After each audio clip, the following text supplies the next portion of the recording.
Study Healing, Episode 11. In this episode, I speak with Christian Dockstader, owner of True North Float and host of the True North podcast. We speak about Christian's experience in starting and running a float center, meditation, and various ways to achieve an altered state of consciousness for healing. I hope that you enjoy this episode. Earlier today, I did my second float with you guys over at True North Float. And I had done one float before. It was in a pod. And actually, Robert, who owns this recording studio, he took me to a place in Denver, a friend of his that had a center. And I've enjoyed all the experiences.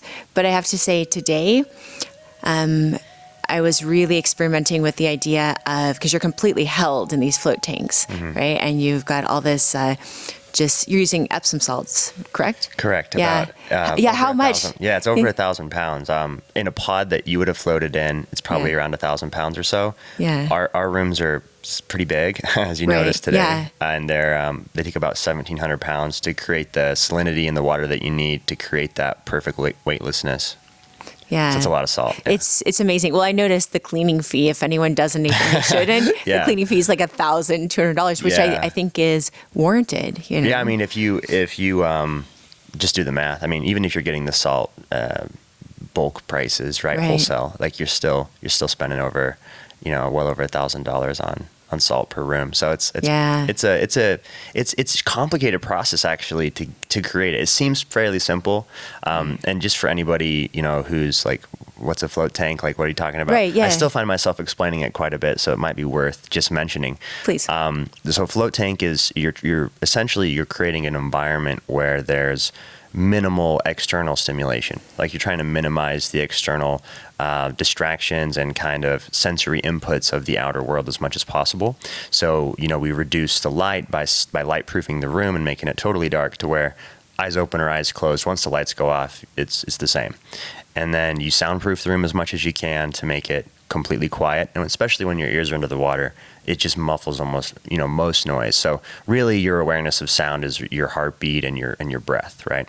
And sometimes even maybe you might hear the buzzing of the electricity of your nervous system. It's like you can get really subtle with, what the brain and the body can pick up on when the bigger distractions are out of the way. The big one, another one would be temperature. So, you heat the water up. The water has to be really close to skin temperature so you don't feel a difference between, your body and water, and you kind of can just dissolve into the water, hopefully. Right. But the biggest one of all is gravity. And that's something that a lot of people kind of forget about because it's like you're always in it and you've always been in it. And so you don't realize how much of your bandwidth gravity kind of just takes up, just being in gravity. And like your brain uses and your central nervous system uses a fair amount of bandwidth just for proprioception and like your awareness of your body in space and staying balanced and stabilizer muscles being engaged and all these different things. It's very complex how the body is constantly, in this kind of push-pull relationship with the gravity and with the world. So the float tank is basically 12 inches of water, so saline that you float without any weightless, any sensation of having like weight or gravity. And so, after a fair amount of time in there, hopefully you can start to get some benefit from being free from all the chaos of the outer world. And we can, I guess, talk about what those benefits are. So today I felt the cumulative effect of having done a float yesterday. And I have this leg injury that I told you about. Yeah. And yesterday I really struggled with the beginning of the float with letting go and like trusting this thing that obviously intellectually I, could feel and verify that this was holding me up, but I was still acting as if gravity was, a force in this. And so I was able to like really start to let go. And it also helped to let go a lot of the pain in my leg.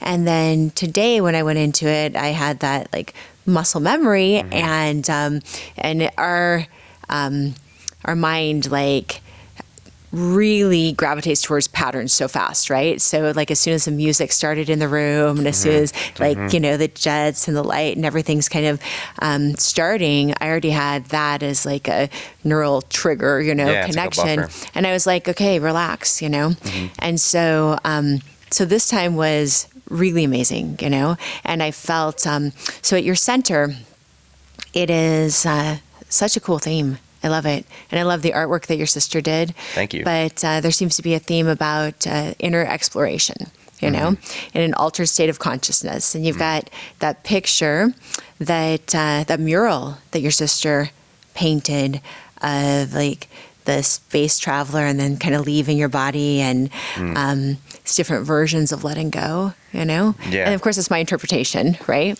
Yeah. But I love that, because that kind of primes everyone to know what's possible, Yeah, there's a couple of ways I could go with that. I wish Anne was here to give you her description or interpretation of the art, because I think that's a sign of a good piece of art is it has a lot of different layers of meaning for different people. But yeah, there's a couple of things about when we were going into True North Float.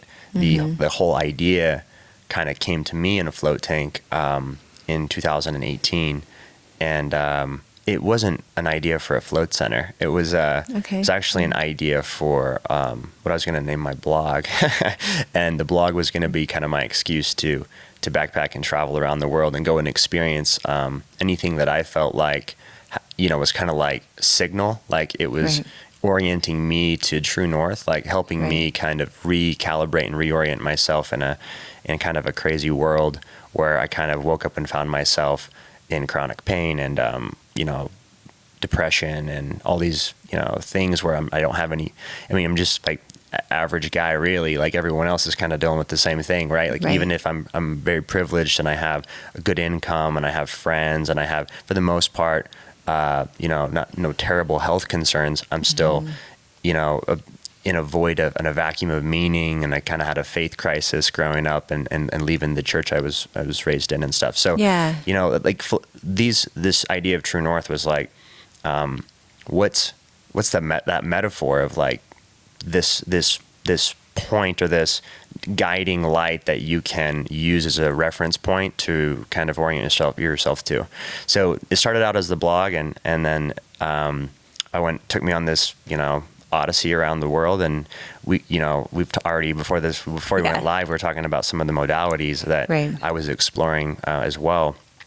With Wim Hof method and breath work and yoga and meditation and psychedelics and always plant medicine. Exploring your internal environment, Yeah. And I think we all, or many of us, have an innate awareness of how important the inner world is. And then in our culture, it has really only been like the last 20 years, I would say, because I'm in my 40s and I've watched this sort of progression. But as far as like Western medicine and even some of our psychology, there was a lot of focus on outer world things and outer world reasons for having different emotions, outer world reasons for pain, And over the last 20 years, I've seen mainstream Western medicine start to realize even just that like stress is part of the disease process, or that an altered state of consciousness and changing the way you think, like deeply think inside you, your neural connections, that can change gene expression. And that can change so much of not just your perspective of life, but also what happens with your physical body, and even opportunities that you see and what you're capable of. And so one of the reasons why I wanted to talk to you too was because you're part of that, right? And you've been on this journey, just like I have, of exploring all these different healing traditions and even traditions, and then some new things, some modern new things that are really vehicles for being able to be a better person that is more self-aware, and by being more self-aware is actually more aware and connected to other people, Totally. So we were talking about you. Did you? Let's see. Did you go to Colombia? That's right. Okay, yeah. I went to Peru. So one of the recent things. So you were talking about breath work. right? And Stanislav Grof before this, Wim Hof stuff, the float tanks, and the sensory deprivation. One of my focuses has been massage therapy as a way of exploring consciousness and a way of really looking at your inner world and connecting inner with like the physicality in your body, right? Sure. And different ways to be healthy with that. And then something really kind of coming to the mainstream right now are psychedelics. And so you had an experience with it, Colombia. At least one. At least one. And last July, I went down to Peru with a group called Arcana in Sacred Valley and was able to experience ayahuasca and look at my inner world. Yeah. So anyway, so these are all different ways of going into an altered state, exploring consciousness. Yeah, so there's a lot of ways you brought up a lot of stuff, so there's a lot of ways to go with that. And I'd love to dive into it.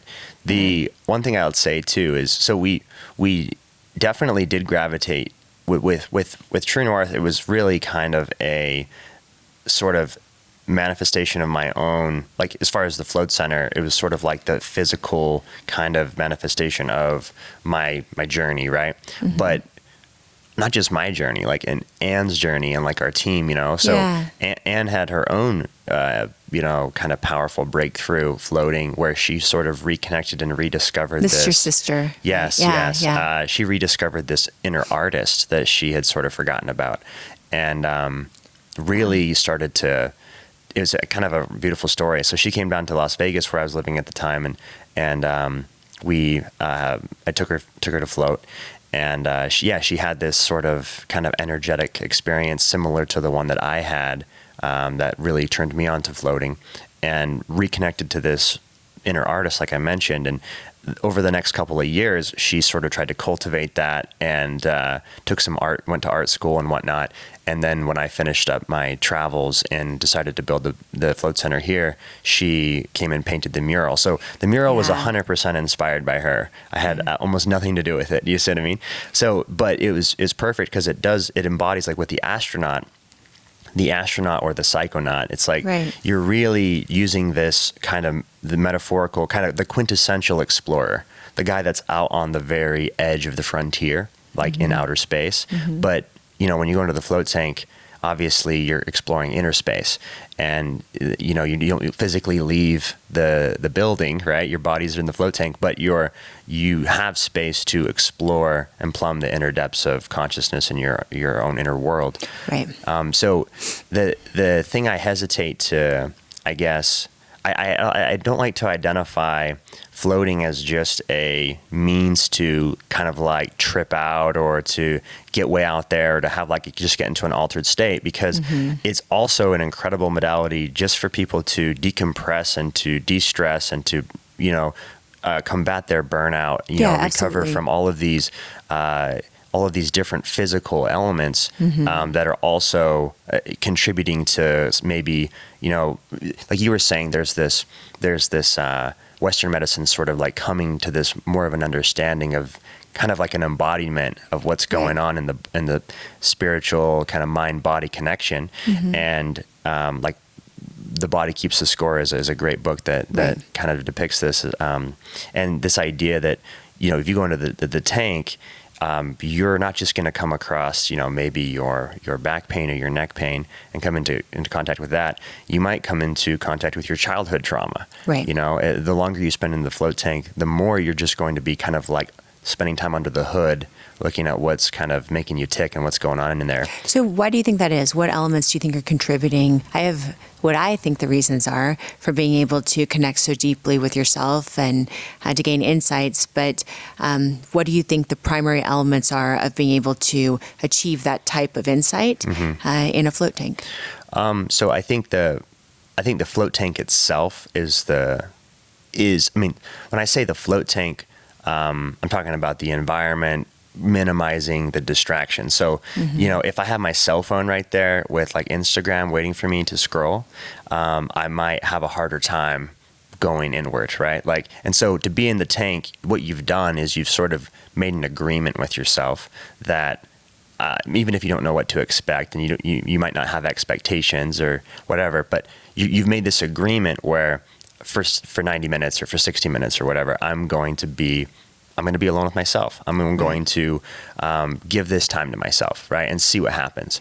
And as like you experience, once you start doing it more than once, like your body starts to automatically kind of adapt to that. Like, okay, now we know what to expect. Like, and you sort of create this neural pathway. And so you can kind of deepen that groove where you bring intentionality into that practice. And the float tank, the idea that we're trying to go with here is we're just creating a space. We're just holding space for people and creating a neutral, safe environment for you to be with you, right? And have that intimacy with yourself. And that's where I think the real healing occurs. So it's like the environment's important. Giving people that space to do is important. But I think what's really the magic is people themselves. Like, and I don't think that it's like, I don't necessarily think you need some sort of special technique. It helps to have a meditation practice. If somebody's brand new to it, I'll recommend that they focus on their breath and they count their breaths. Right. And that would kind of help them get deeper and use the breath as a bridge to take them, beyond just like the monkey mind and further inward. But I think really what it is it's like if you're giving yourself permission, there's like this inner healing intelligence that you already have innate inside of you, and it's trying to come to life, and it's trying, like there's a self in there that's trying to wake up, for lack of a better term. Like right. there's a cliche or two to be said about that. Yeah, for sure. I think that in the float tank, it seems pretty easy to me for a person to even spontaneously just figure out meditation. I mean, because every tradition I've studied around the world, and been studying this for like 35 years now, and you look like you're barely that old. Thank you. That's kind. I know, like things. But they all have, okay, so first of all, you have some sort of focus, and you focus and you're either welcoming in everything, so it's kind of just an amalgam of everything that right. you're able to focus on, or you are actively, pointedly focusing, so you're shutting stuff out, right? And then with that focus, you just continue, whether it's breath, whether it's scanning, like you do in some of the Vipassana meditations, right. piercing through your body, whether it's different pathways or orbits you're following in some of the traditions, whether it's counting, and mantra. Mantra, or whether it's just following your breath or focusing on a small space, These are all different things that get you into a point of like focus, and then you fall into meditation. So it was pretty easy for me to go into meditation there, but I've been studying meditation for a long time. But just speaking to that, I think people spontaneously go into that all the time. The first time I experienced a state of meditation and feeling bliss was, I was like 12, 13 years old, and I was praying specifically about some things that, like a protocol that my religious upbringing taught me, to find out certain stuff. And I like really wanted to find out. So I like repetitively just pray. And then I'd pause and wait. And then one day when I was in that pause and waiting, I discovered meditation. You know what I mean? Like I went to this altered state of consciousness, this like blissful state, And so it seems like, and it was from that focus, and it made me realize like you can interject any of your ideas or dogma, or they could be probably things that were beneficial or not beneficial, and bring that in, and you could actually then still achieve this state of like meditation where you feel peace. And so it was interesting. But it seems like with the deprivation, the sensory deprivation, that many people would go into that, not even knowing that they've just been in a state of meditation. Well, so first, I think deprivation can be a little bit misleading of a word. Sensory deprivation. Sensory deprivation is like, it makes you kind of, it gives the impression that you're deprived of experience or like awareness or something like that. Okay, sensory vacation. Or like, maybe sensory attenuation. You don't have to use your senses. No, you definitely get a breather from the sensory overload and the chaos of life and the news feeds and the spam and the noise. But it's really what you're doing is, I think you're Aldous Huxley has this metaphor of the brain as a reducing valve, which I really like. And he uses it as a means to describe psychedelics, actually, and how like the brain is really taking in just a bombardment of information all the time, and it's reducing down to make sense of reality in the world and to create a narrative and to make it manageable. And maybe like the psychedelic experience is really that reducing valve just widening again and opening back up. But I think in the float tank, you're reducing it even more. So you're just reducing the bombardment of information down to basically your inward experience. So now I'm more aware of my biology. I'm more aware of like interoception, like I'm creating interoception and becoming more aware of, my physical experience. And so that's why, I'm not really aware of my heartbeat, like the sound of my heartbeat right now. But earlier when I was floating, I was, you know what I mean? So it's like, that's what I mean is it's not deprivation. You actually are you're tuning in, not really like tuning out, so to speak. Right. It's semantics, but I get what you're saying, and I get how many words can be triggering for people as we all work on our neuroplasticity together. And people like, I remember I've had so many conversations where, people have like this aversion to it because, maybe they saw like altered states or they have like this depiction of it being this kind of gnarly deprivation experience, like some kind of it's actually weird beautiful. Torture. It's like really the most relaxing thing you'll probably ever experience as soon as you can just give yourself permission to let go and get beyond maybe there's like a block there, maybe there's some anxiety, maybe there's some claustrophobia. And we've done the best thing. We've tried to make it as approachable as possible. Your spaces are not claustrophobic spaces. Huge. They're really big and they're really beautiful, and all of those tanks can fit 2 people, right? Yeah, we do quite a few couples floats. About 25% of our sessions are couples floats. And I think mostly what that is people trying it for the first time and not wanting to try it by themselves. So it speaks to the idea that there's really some hesitation to go into this environment. People are kind of nervous or frightened of what they'll find.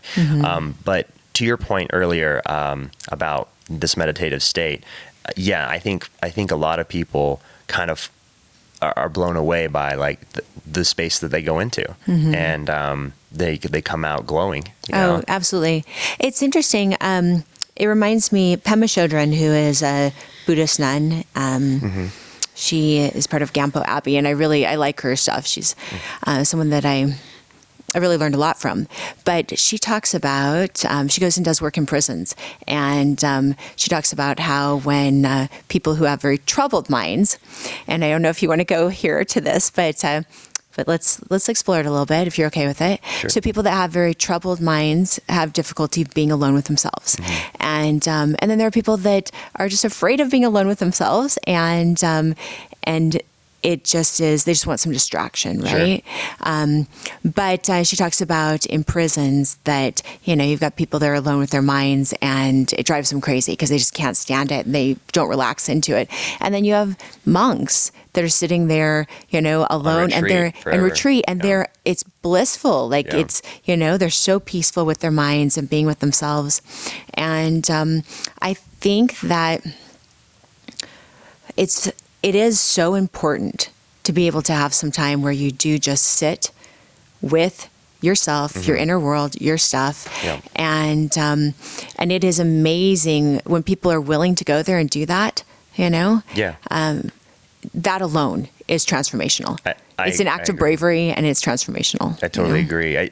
Even if it wasn't like, floating is kind of cool because it's like, it also happens to be really enjoyable, right? Like, it's actually fun. It happens to lower like cortisol levels and stress levels and blood pressure, and like you just feel good after, right? And you feel relaxed and refreshed. But even if it was just meditation where you're sitting, right? And it's not necessarily like, I can't wait to go sit on my cushion. And, people aren't like necessarily you have no pressure points on your body at all when you're in the float tank. Right. So it's its own unique experience. It is, for sure. Yeah. But what I'm saying is like, you're right. Just the act of carving out that time and being alone with yourself and going inward is incredibly valuable. And, building that pathway and that awareness, that buffer where you become more of the observer of reality and the experience that you're having inwardly, like your monologue, the narrative that's playing out, right? Sam Harris has this quote, I think, where he's basically saying, like paraphrasing, but he's saying like an ego is essentially being lost in thought. Like that's what an ego is. Like your ego is when you're lost in thought and you're not aware that you're really just caught up in these thoughts, right? And so when you are in meditation and you're seeing the thoughts for as they are, as like clouds that pass over the sky of the mind and they go away and everything's temporary, and you're like this monk on retreat who's kind of found this sweet spot where he's not craving or have aversion to these thoughts, right? Then it's a different animal than when you're just completely kind of hijacked by you're on a runaway train without any brakes. Yeah, you're not even aware that that's happening. Right. It's amazing that we can have this whole inner monologue, and because it doesn't necessarily take the form of like words for everyone, right? And so, but they're still having these thoughts, these projections, this the way they think life should be, the way they think life is, and they're making sense of their world. Plus, they're reliving all these things and thinking of the future, and it's all kind of playing in the background. And you're right that the first time you sit, many people have spent no time being able to do that, just to be present with themselves and aware again of their inner world. And often it makes sense too, because it's like, if you think about it, most people in modernity, they're born into kind of chaos. Like you're pulled out of, under some neon lights, and then there's like, you're in a kind of a hostile environment from the beginning. Totally. And our interpretation of the world absolutely shapes everything. Yeah, everything it's for us, it's kind of the whole Western kind of model of the universe from the very beginning. Like whether you take the religious approach, which is like, oh, you're an isolated ego here on probation. Well, that doesn't make you feel very welcome in the world. Or, if you take like kind of the reductionist materialist approach, which is like everything's just sort of random and you're not really here for a reason, like both things kind of make you feel kind of like a stranger here in the world. And then you have, a lot of people being born into domestic violence situations, or really just like a chaotic childhood. I mean, you trying to make sense of all that. Yeah. You go to the education system and you don't find an environment that's trying to cultivate creativity and keep you curious and keep you fired up about like what your gifts are and what you're here to do for the world. It's chasing dreams. It's more just like, fit into this mold or this role that we've deemed to be valuable or good, a student. So I think it makes a lot of sense why so many people haven't have this even one experience, one data point where they can like say I was in that that blissful state, that meditative space, or I felt reconnected to my soul, or something like whatever the super ego or the soul or the spirit or the self or the Atman or whatever lens, cultural narrative you want to put that through. There seems to be something fundamental that every human being has or is, that so many of us have lost or forgotten. And we don't have the environment to the cultural practices and the rituals and the rites of passage and the ceremonies and the education and the embodiment practices and all of these different things that we could have to keep that connection from the beginning and to cultivate that connection and make it stronger, and to make people feel like sovereign beings who are really not cut off from the world or separate from the world. Right. Yeah, that is kind of the ultimate thing, to feel sovereign but also connected, and wanting both of those things at once is a human paradox, but absolutely what we all need. Yeah, I think so. I mean, I feel like there's a beauty to the universe and to nature, and there's this sort of dance, right, between order and chaos, and environment and individual, right? So it's like, here we are with our own perspectives and our names and our social security numbers and our addresses, you know what I mean? Like whatever you would describe yourself as, right? But I can't describe myself without describing my environment, because my environment shaped who I am, and I grew out of my environment. So it's like saying an apple isn't an apple tree. It's like, an apple is an emergent property of an apple tree. So they're not separate. Sure. So I think that there's this sort of illusion of separation, this separation consciousness that we're all sort of like kind of trying to like wake up from and shake off, as our society right now. It's timely because if we don't, I mean, if we follow this paradigm of separation out where we are separate from the environment, and the old growth forest is timber, and the ocean and the complex ecosystems that have evolved for millions of years are just resource to be extracted, and we extract the resource of our fellow man. We just I want to extract your attention for my advertising platform, or I want to extract like the stomach share so I can sell you my product or something, right? Like it's very much that's the paradigm playing out, and we're maximizing this kind of like separate alienation where we just bring everything into the world of numbers, and we just want to turn the world into money or something. It's kind of strange. So I think practices like floating, and yet, like, I had to have some money to start my business and keep it going. You had to put a significant amount into your business to get it started, and then we have to keep putting money into it to sustain it. And I mean, that's kind of our collective agreement too, that we're going to do some sort of trade to keep everything going. And it's interesting, like the balance of that, but then not making it about money as the primary thing. Yeah, I mean, it's crazy. It seems like we've kind of lost the plot. I mean, because obviously money is a very useful technology or story. Like a symbol and a way that we decided we would exchange. Right, but like the idea, like when I was kind of the whole journey of True North for me was kind of like, well, what do I do if I don't necessarily think about money as the primary object? Like, I mean, not to say that, like you said, we need money to make the thing go, and we need money to, we want it to grow, and we want it to be successful. Right. And we want to be able to like bring more of what we, our vision into the world. And money is the kind of the energy for that. But of course, like if you can answer that question, like what would you do if money were no object?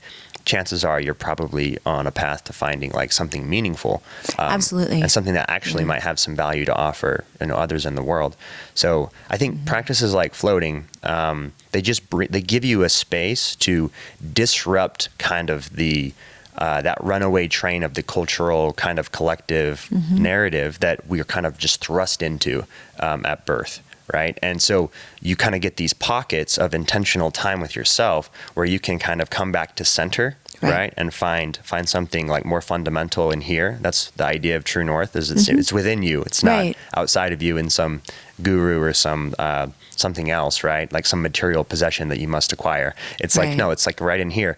And if you can tune into that and recenter and recalibrate, you can create your own momentum. And then over time, you can become a more and more sovereign being. Sovereign meaning more aware of what's going on in your world, more autonomous and able to govern and think and choose for yourself, and also more powerful and upregulate your own capacity to do stuff in the world. And then what do you do? Like that's where the fun part is. It's like, now what game do you want to play? Yeah, that's interesting. So, okay. So at what point did you become so passionate about floating that you thought, I'm going to start this business. I'm going to actually invest a significant amount and create this beautiful space. Yeah. When did that happen for you? So it's a 2-part answer, I guess. I got passionate about floating in January of 2018. And it was after I took an edible and hopped in a float tank at the Joe Rogan style. At Joe Rogan style, yeah. And I'd had a couple floats sober before that, and they were pleasant, they were nice, but they didn't like, it didn't stick, it didn't really animate me into getting a membership and wanting to make this a regular thing. So the edible was a catalyst for me in that particular example, that experience. But I remember the exact, like January 2018. It's kind of like this pivotal time for me, and it felt as though I awakened something, like reconnected to something that, like, I'm trying to describe, it's pretty poorly. I think it's hard to bring it into words, but there feels to me like something more than just kind of like the narrative of how we sort of explain or narrate our experience and describe ourselves to ourselves, like our perspective of ourselves. That's kind of the ego. And I think I was sort of like, kind of had this like ripped open and had this really powerful experience, which led to more floats. It led to a yoga practice, which I didn't have at the time. I had a metal screw in my left hip that I'd carried for 12 years from a surgery I had as a teenager. And after, continuing on this journey for about 10 months, I had that surgically taken out, and just like really did a lot to change my body and alleviate my chronic pain that I was in, my sciatic problems that I was having, and really like physically made a big impact. But it was, I would say, later that year, so January, I had that float experience, but I didn't know what I was going to do with my life, so to speak. I was in discovery mode, explore mode, and I wanted to travel, and I wanted to go experience all these other modalities and go deeper. And I ended up in Colombia that fall, and I met a couple of really good friends that I still have. Kind of synchronistically, we all landed at the same hostel together, and ended up living there for about a month in Medellin. And that's where sort of this idea started to emerge. Like, what if I actually took floating, which is something I love and I'd love to share with people, and I tried to turn it into like a business and make it available for more people. So that's where the idea for the actual float center version of True North kind of was born. And it didn't actually turn into a business for another year after that. That's pretty quick though. And you still are really pretty young. So that's amazing. Yeah, that's amazing. You were able to pull it together that fast too. Yeah, I mean, I was lucky. I was really lucky. I'm pretty blessed. Like I had some financial energy because I, had a good paying job and doing mortgages when I lived in Las Vegas, and it gave me kind of a buffer to be able to have some freedom. And but it was also, I got lucky with these other experiences that landed in my life too. Like my first experience with MDMA and my first experience with LSD, which both of those were massive catalysts to me actually taking the steps towards that freedom. Like there's a lot of people who have the financial capacity to go be more autonomous. And, it's like, oh yeah, I would do that, but, we have all these excuses. So we should briefly say that we're not condoning any type of drug use and certainly not any illegal drug use, but there are places where this is legal and where it's also decriminalized. And certainly, like, I grew up in the Nancy Reagan era. And so I was born in 1974. And so we'd come out of the 60s, 50s and 60s and the psychedelic movement and everything. And then, the Reagans, Nancy Reagan was basically like, say no to everything indiscriminately, say no to all drugs, say no to just all of it, and except for the ones that were taxing conveniently, like tobacco and alcohol. Totally. And then prescription drugs. And then we started having like major caffeine and absolutely. We just launched a war on a few drugs, like on the certain drugs that actually seem to expand your consciousness. But the overall message was like, just her whole campaign was say no to drugs.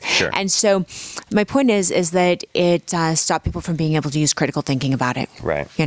And even though it was like propaganda level stuff, and so of course caffeine, a lot of the opioids, like prescription drug things, those were apparently not part of it, but psychedelics were lumped into it and they were made illegal.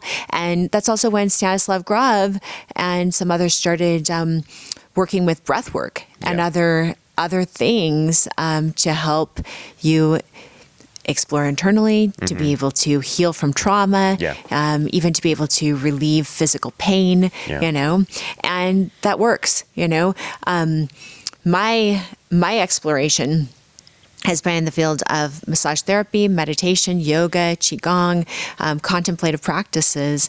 And it's really cool to see, to experience what the float is about, because I can see how quickly someone could achieve that inner awareness and a state of consciousness that would allow them to heal, whatever their issue was, whether it was anger at a family member they wanted to let go of, or whether it was an insight about their business, or just back pain, or just relaxing, you know, just really truly relaxing.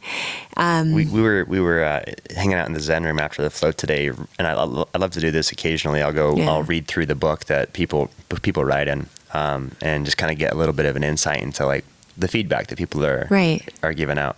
And yeah, it's just really heartwarming to read stuff like, you know, I'm always in pain, and today during my float was like the first time I haven't been in pain. Right. It's just like, it's like, wow, like that's actually, that's making an impact. I mean, if you're in pain all the time, you don't have bandwidth to think about like, what is my purpose in life? You know, like, what do I have to, what are my gifts to offer to the world? You're just dealing with fucking pain. Like you're just like constantly in pain. And a lot of times when you're in pain all the time, you're actually not in pain all the time, but you're missing the moments that you're not in pain, and it's making your body, it's making it harder to come out of that.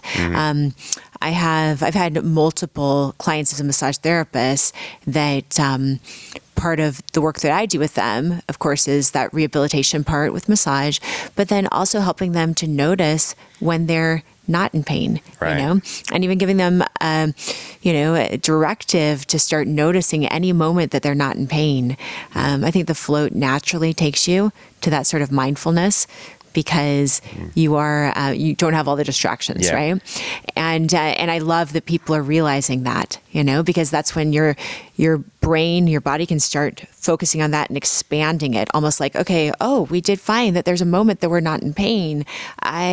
That means it's possible to have more of that, you know? Yeah, it creates a data point where it's like, oh, I there's a space I can get to where I could, you know, like call it radiant health, call it whatever, like where I can actually retake that power, reclaim that bandwidth that I've kind of been losing to this chronic problem, right? And it might not even just be like physical pain. It could also just be like stress or emotional pain too. Like reading another entry where this lady said, you know, I'm constantly caring for my child and carrying my child and holding my child and nursing my child. And today I was held. Yeah. She's held by the water. Beautiful. And it's like, that's just like, it's so simple, but it's like kind of profound, you know? Yeah. It's like how often, especially in the post-pandemic, you know, environment, the last couple of years have been pretty brutal and isolating for people, you know? So to feel like that support and to feel held is I think it's really special. It's profound. Yeah. And it is really healing. Okay. So I wanted to talk to you about this, treatment modality that you brought into your practice. You have started offering ketamine sessions at the Float Center. And can you kind of tell me about why you brought that in, why that seemed like a good pairing? Yeah. For some people. Yeah. You know? So the first thing I'll mention is that we work with a clinic that offers a ketamine session. So it's done completely, not only legitimately by licensed professionals, anesthesiologists and nurse practitioners, and you know, it's completely kosher. But in addition to that, it's done by people who really care and who have taken like a very integrated approach to. I mean, it's a passion project business. The founders of the company are, you know, they're fine without the income coming from the business, right? It's more of like they see a glaring need in mental health and, you know, a suicide epidemic, and they're trying to help where they can. And it's really kind of awesome. Yeah, I've met the owners and I feel that too. Right. Yeah. So that's and so when I met them and I was like, you know, there was this kind of possibility that we could both sort of sense like, hey, we're kind of in a similar space, like where we want to help people, and we're also sort of, you know, people who are looking for maybe like transformation or expansion of consciousness and evolution of their life, like are, you know, looking at different things like maybe floating and ketamine therapy. So we, I went and experienced it and had a really, really incredible experience. And we were like, what will happen if, you know, we let people float prior to the ketamine therapy, and would that make their experience better or worse, right? And immediately, like after getting some people to try that, it was like just positive, because the float experience puts you into like a really good headspace, and it centers you and grounds you. So it's like when you're not going into your therapy session really like scattered or flustered or nervous. Right, because there's set and setting whenever you're dealing with something that is a psychedelic. Yeah, like, but I would say pretty much when you're dealing with anything, set and setting matter. It does, yeah. So having the time prior to really to get centered, and to also maybe bring intention into the therapy session and think about what you're there for. Like, why are you doing this? And we've had really good feedback from everybody who's done it. It's been really positive, like across the board. And it's something that I would really love to try to cultivate, and hopefully be a participant in stewarding this new kind of evolution in mental health and consciousness evolution with psychedelics that are, becoming less like they're being rebranded in a sense. They're being seen for what they are, and very low chance of addiction, with many of them no chance of addiction. Yeah. And something that people really do go seek for health, not really for a high that often. It really is something that they're seeking to be a better person, And or just like, in the case of Satori and the ketamine clinic, they're getting, people coming in that like, I have suicidal thoughts. Right. Yeah. Well, ketamine for suicidal ideation is, the studies are amazing on it. Yeah. It's incredibly effective. It can disrupt suicidal ideation with a single treatment. And it doesn't mean that it's a cure-all panacea. And it's like after, meeting some of these practitioners, like the psychiatrist over at the Intermountain Health, and who's kind of head of the psych ward and dealing with a lot of these, suicidal patients and people dealing with a lot of mental health issues, there's still a lot that has to be done for somebody at that point, right? Like, it's not like a one ketamine treatment's just going to turn it all around completely and everything goes away. It's an integrative approach for sure. Yes. And that's kind of the approach that they're taking. But I think the other thing that's really important about the ketamine or the psychedelic experience is in Western medicine, it seems like there's oftentimes we take this approach of like, oh, you have these symptoms. Well, here's this particular solution. Here's this drug, right? And we'll just write you a prescription, and then the drug will do its thing. And then we, go on your merry way, and we'll chat about it later or whatever. Whereas the psychedelic experience, I think, is you're going to get a different thing out of it. I mean, ketamine can be beneficial if I just put somebody in a room by themselves with some ketamine. But at the end of the day, if what's the best container for that experience to really provide a supportive, integrative approach? Exactly. I mean, like, pretty obviously. Some ketamine-assisted therapy, right? And so I think there's really brilliant people trying to pioneer and figure out what that container looks like, not just with ketamine, but with what MAPS is doing with MDMA and with psilocybin, trying to figure out what is the best container for this, so that we can actually, this time around, instead of having like this kind of countercultural revolution that turns into a war on drugs and sets us back on decades of research and, potentially evolving as a species, what's the best approach now so that we can actually combat these huge obstacles that we have to overcome collectively? I think psychedelics are one of the brightest spots for potential hope and hopefully catalysts for positive change that we have at our disposal. Yeah, and it is figuring out what responsible use looks like, the way you framed it, what containers need to be around it, But definitely the studies are showing that has a profound positive effect, on most people's lives. Yeah, I think with the reason that True North is involved in all this, is I just want it to be more available, and I want to just kind of like put a microphone in front of people who are doing cool shit, right? Who are trying to help. And so like making it more available for our community and making it available at True North so people can float beforehand and get more out of the experience. That seems like a no-brainer. But really it's like having a float practice and access to float tanks is a really incredible resource to supplement with something like an actual pharmacological intervention like ketamine, right? So it's like what if, you're floating every week? Maybe you don't have to do so many ketamine infusions, right? If you're having those suicidal thoughts.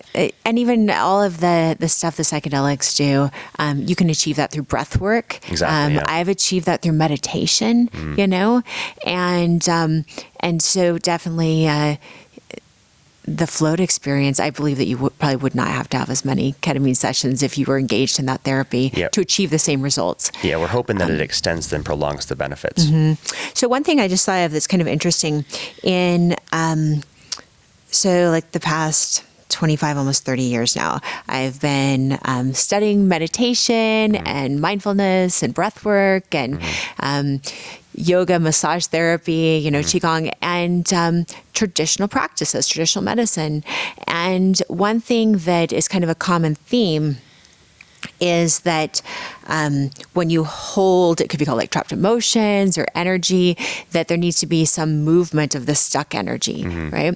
And one common thing that is used as a catalyst, and maybe perhaps even as a kind of symbol through multiple cultures, is using salt and salt water to remove like negative energy. It's a belief that you see repeated in multiple cultures, And so I think that theoretically there would be some benefit in just that. I mean, we know that, sitting in Epsom salts is a common kind of folk level remedy if you have muscle aches or pains. But then in traditional cultures, salt water is said to move energy, And the idea of moving energy could be, like, sometimes it's explained as, even if somebody has an outburst, like they have an angry outburst, they're going to feel a little bit better after, even though it might not be healthy with the repercussions and that they just like blasted somebody else with negativity, right? But they still are going to have a moment where they feel a little bit better,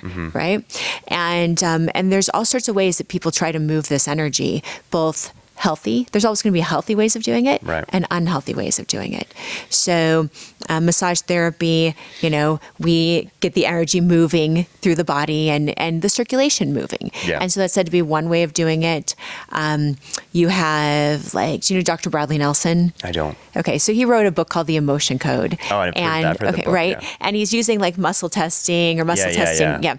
And this idea that your body has this innate wisdom and knows when something is for you, you've got like an affirmative type, either response with strength or moving forward. And when it's something negative for you, that you actually have like a little bit of an aversion or a weakening in your body or a moving back, Yeah.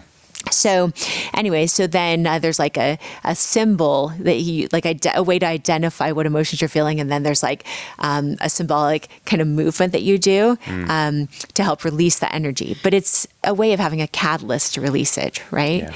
And so, I mean, did you know that salt water is commonly used for that, for release? I've heard a little bit about it. Yeah. I think that, I've definitely experienced an evolution of my own understanding of energy or prana and kind of like in my own body, right? And becoming more aware of like stuck or trapped, emotions and things that need to be let go of and moved out. Right. That's been a huge kind of process for me, and an evolution of why I keep floating.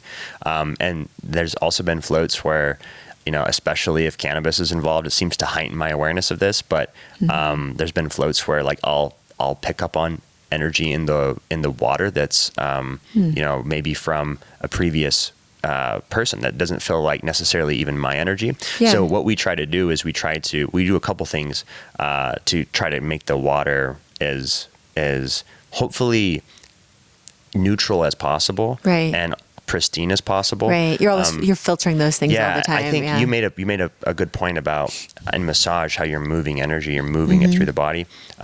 Water needs to move. Like if it's not moving, it's stagnant. And that makes a lot of sense. Yeah. And some people think of like, that's going to be kind of weird, like a pool where people are like, other people are just sitting in it. I don't want to go sit in it. That's weird, right? And understandably, I can see why people would think that. But we're always moving the water. So even when we're in float mode, when people are floating, there's still a really kind of a low RPM kind of movement of the water where it's gradually being filtered. And then when you get done floating, that entire float solution is going to be moved through our filtration 3 times before the next person ever gets in there. So it's going through, UV light, which I think light plays a really important role in purification, maybe even on an energetic level, who knows? And ozone. So the UV light and ozone are kind of like the magic combination for getting really, really clear water chemistry. Yeah. And we have a 1 micron bag filter. So there's like absolutely nothing that can get through that filter. It's like a human hair is 70 times bigger than the size of like the width of our dimension of our filter. So it's capturing everything.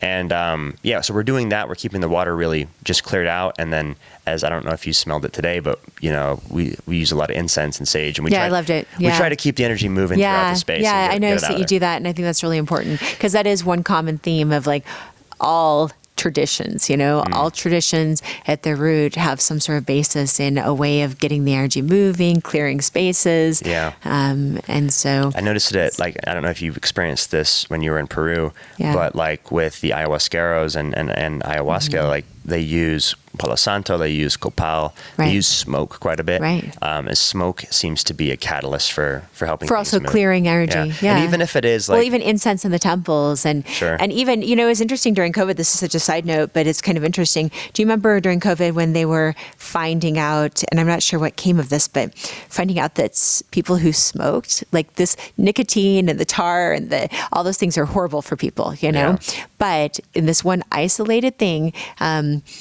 and I'm not sure. I need to follow up with what actually happened and if they even followed this. Right. But there was a time where people who were smokers, that they were not catching COVID as easily. That's interesting. And it would have been just like the smoke around them, Yeah, maybe. I don't know. I don't know how that plays out or not. But it's I think even if it's placebo, because there's probably somebody thinking like, once you start talking about like incense and energy and chakras, and it's like, you're so woo or whatever.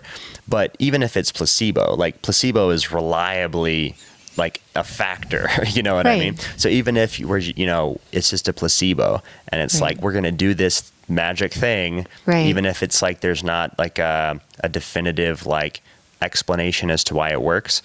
We're going to do this thing because we think it does. And because we think it does, it actually does something, right? That's the whole idea behind like this placebo effect. So I think that's kind of the guide or the rudder, if so to speak, of like what intention can be. It's like this rudder of experience. So it can kind of guide your experience. And I think that's why, like, if you can create this kind of space, maybe call it sacred space, right? Where people are coming into this space with some level of, intention. And we're treating this space with that level of intention, and we're trying to keep the space clear, and we're trying to keep it very clean, and we're trying to keep it like pristine and neutral and ready for the next person to come in and have that experience.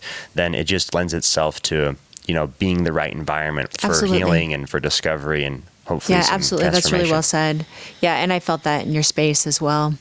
Thank you. So so there's one more thing I want to talk about too. It's so I really do like the idea. I see all the benefits of just being in the float and just relaxing, or people just being a little more mindful and aware, or noticing that they're cushioned and they're supportive and that they have these moments without pain, I love the insights that can come to people, but I really do think it is such an easy place to go and meditate for someone that is trying out meditation or that feels frustrated with the monkey mind and their thoughts. When I had my first Vipassana meditation experience, it was a 10-day meditation retreat. And it was one of the first times that I got to look very deeply into my own mind, and just be in complete silence for those 10 days. It's intense. Yeah. Have you done Vipassana? I did a 10-day retreat. Okay. Like Esenguenka? Yeah, I did it in Myanmar, actually. Oh, wow. Cool. Where he used to live. Yep. So during my first retreat, I remember I was sitting at lunch and I was looking out this window and looking at trees. And I noticed these 2 trees that were intertwined, and they were like, intertwined together. And my first thought was, wow, but you're not saying anything to anyone else. So you're like actually tuning into like your line of thought, right? Yeah. So I'm like, wow, those trees are so beautiful. They're in love with each other. You know, they love each other and they're like so loyal and they've joined together. And then the next moment I noticed my mind thinking that they're, you know, they're expletive strangling each other, you know, like it's competitive. Yeah. They're strangling each other. They can't get away from each other and they're trapped and it's awful. And it was so like great for me to see the way my mind would play both sides of this, you know? Yeah. And so that took me, I mean, it was like 5 days into the retreat before I started really noticing in that first, you know, session I went into.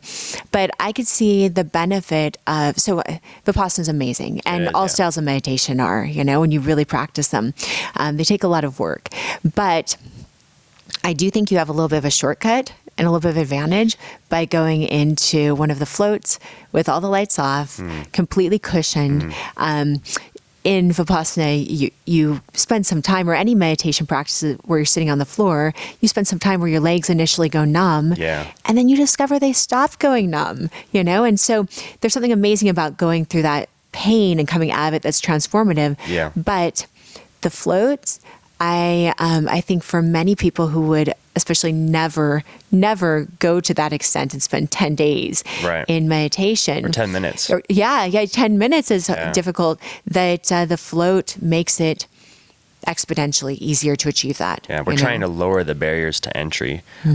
So like the physical pain factor is a barrier you want to lower, and floating is huge for that. There's very few people who can't float, you know what I mean? Like, and I don't mean like physically float. Everyone will float, but like there's maybe some people who have like if you have like an open wound, you don't want to jump in. You don't want to jump in salt like water. common like sense. A new tattoo, you don't want to jump in salt water, right? So there's the recently dyed hair. There's a few things, and you know, or like if you're worried, you can't be alone in there in case you have like, let's say you have epilepsy and you have a seizure, right? Because that could be dangerous if you're in water and you have a seizure. So there's a few rare circumstances, but almost everybody can benefit from that. And so like, you know, it's instead of like this kind of grind or this job of like learning to meditate and sitting and getting like, my back's going to hurt, I'm going to be sore, I'm going to be distracted and all this stuff. Floating is I think we can kind of like frame it as more of like a really enjoyable, like rejuvenating experience, but also one of like kind of sparking some curiosity, like, well, what's it going to be like? You know, like maybe, aren't you curious, like to see what that's like when you're, you know, when you're really just interfacing with yourself instead of like the outer world. So, and then now that we've got like, and I see other float centers doing this too, so it's not just us, but building these bigger style chambers with access for an extra person. So if you want to go in as a couple, it makes the barrier to entry almost gone, it's like open completely. It's like open to almost everybody. And the room you floated in today, we've tried to make it like ADA accessible. I know, and more like, I saw that. Yeah, like accessible for people My with leg mobility. appreciated it. Yeah, it's like I built that, you know, room with like my parents in mind. Like I want everybody to be able to access this experience, because I mean, that's when you get fired up about something, like, you know, it works for you, it's helped you. It really, you just want to share it. Totally. Okay. Well, before we end this, last night you had an art show, and the art was inspired by floating. Tell me a little bit about that and what the theme was and what inspired you to put together this art show based on flotation experiences of artists. Yeah. We called it Art from the Void. And I shamelessly stole that name from a float center. The first float center I know of that did this was out of Portland, Oregon, and this awesome place called Float On. And there's like a couple pioneers there in the float industry who have really kind of made floating, just kind of changed the industry and helped a lot of other float center owners as well. And I heard about this idea that like they gave artists floats, and they had this art book where, you know, this is a book of all the art that came out of that. And I thought, hell, that's an awesome idea. And we should do that, because, you know, we've got all this really inspiring art in our place, and it would be really cool. I mean, that's just from one artist, right? At the time, it was really just like one or two artists. So it was like, why don't we open source this a little bit more to our community? And I really did that. I said, we didn't limit it. We were like, any artist who comes in and wants to participate, we'll give you 3 free floats. We'll let you beautiful show. Yeah, we'll let you experience the void and hopefully get some inspiration and create something. And so this is the second year we've done that, and we are going to create a book out of the 2 different years, and maybe it'll be an ongoing annual thing probably. But the thing that I really was stoked about is the idea of bringing the art into a gallery, like physically all together as like a series, instead of just having people submit art and we photograph it. We wanted to create like an event where we can have a good time, get some vibey music, and have it was great. The DJ was so into it. Was I fun. loved it. It was fun. I think last year was great too, and it's just super cool to be able to see. Like, I think it's cool for artists because they see other artists and they meet other like-minded people and other creatives, and they're like, I'm not alone. Right. Sometimes it feels like you're, on an island, and you're isolated from other like-minded people. So it's something that I'm hopefully trying to cultivate and stimulate more, is like giving people permission to create authentically, giving people permission to find the others, Yeah. And we can do that with music as well, and comedy. We and need, not just art. need that community, and it's so important. And then just supporting the arts, allowing our world to have a focus on beauty and on things that are higher and bigger than ourselves it's all part of us having good lives and creating opportunities for others to have amazing lives too. Yeah, as Charles Eisenstein would say, he calls it the more beautiful world our heart knows is possible. It's like if we can try to orient ourselves towards something like that, right? Then that's I think that's a pretty fun game worth playing. Totally. And I think there's a lot of like fun ideas and different ways in which floating can be synergistic with other practices and modalities. And we've talked a little bit about body work, but I think personally, and the reason why we have a little bit of body work going on at True North is because it's like it pairs so wonderfully. It's an integration tool for sure. Yeah. So it's like the magic in body, there's some serious magic in human touch and the different traditions and modalities that have come through, like different types of massage. But when you can put somebody on the table who's already got 90 minutes of just like blissed out relaxation, the Epsom salts dissolved a lot of their stress and tight muscles and helped helped them kind of get into that space that maybe they're more pliable and you can actually get some more stuff done after the fact, or maybe even in the tank, there's some ideas that can be played out there. And that we were talking about that too. I just got back from Costa Rica, where I did a Watsu training with some of the graduates from my school. And Watsu is it's named for water shiatsu. Right. So giving this massage in the water. And so today when I was in the tank, I was kind of exploring, like at the beginning, I allowed myself to do a little Wim Hof breathing. I did a little bit of like just exploring movement, Yeah, it's fun. And just like, do I still stay up if I go onto my side and bring my knees up? Oh, this is like being a little baby, in utero. And so anyway, so that was kind of fun. I allowed myself like 5 minutes just to kind of play around and settle.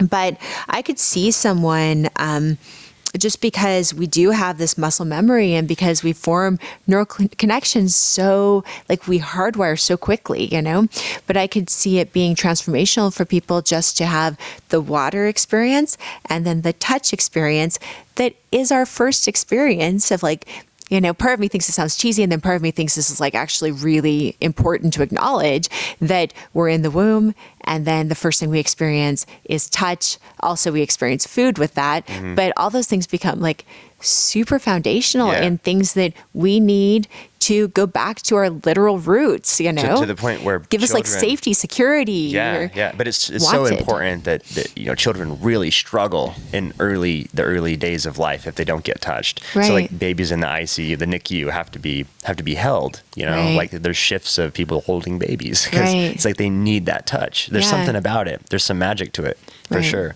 And I would love to like one of my values is authentic creativity. Like just, I think there's this Japanese term, ikigai.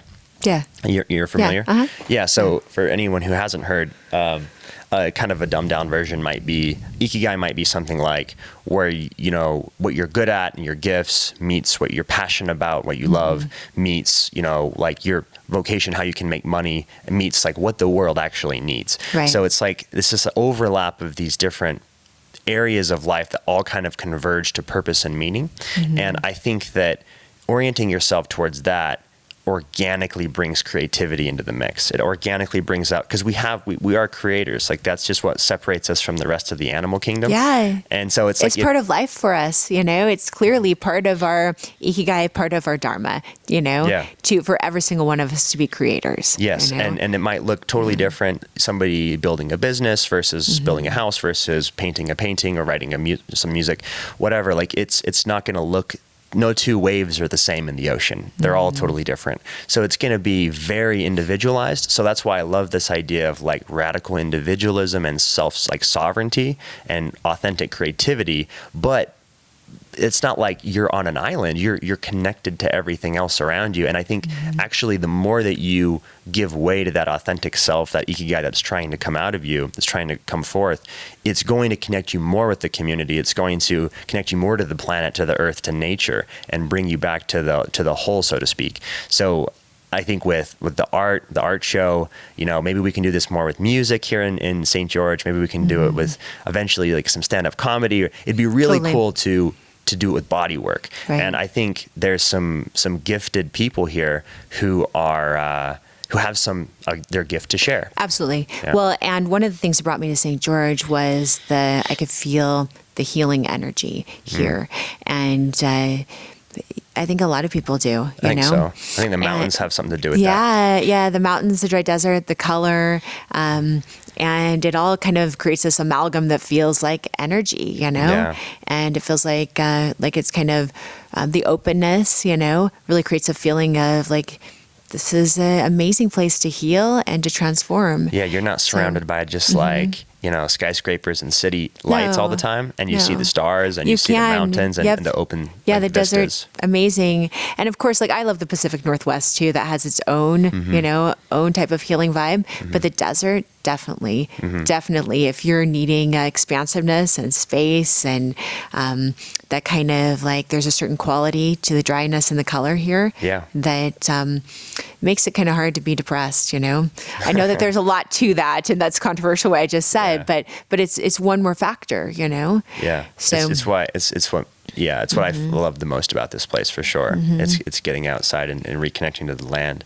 But yeah, we're trying to be at True North. We're trying to be a little oasis in the desert and hopefully be stewards of water in a way that can lend itself to, some transformation. Well, thank you for doing that. And thank you for bringing that opportunity to our community, to St. George, Utah. Pleasure, yeah, I love what you've done. And I really applaud you. And I love that you're continuing to explore ways to have an even greater reach and to bring in all of the different modalities that also contribute to that same cause, Thank you so much. And I love what you're doing as well. Like, all of our massage staff has been, I think, trained by you. So I think they're amazing people. It's been a blessing and really an honor to be able to work with so many talented people in the healing traditions. Yeah.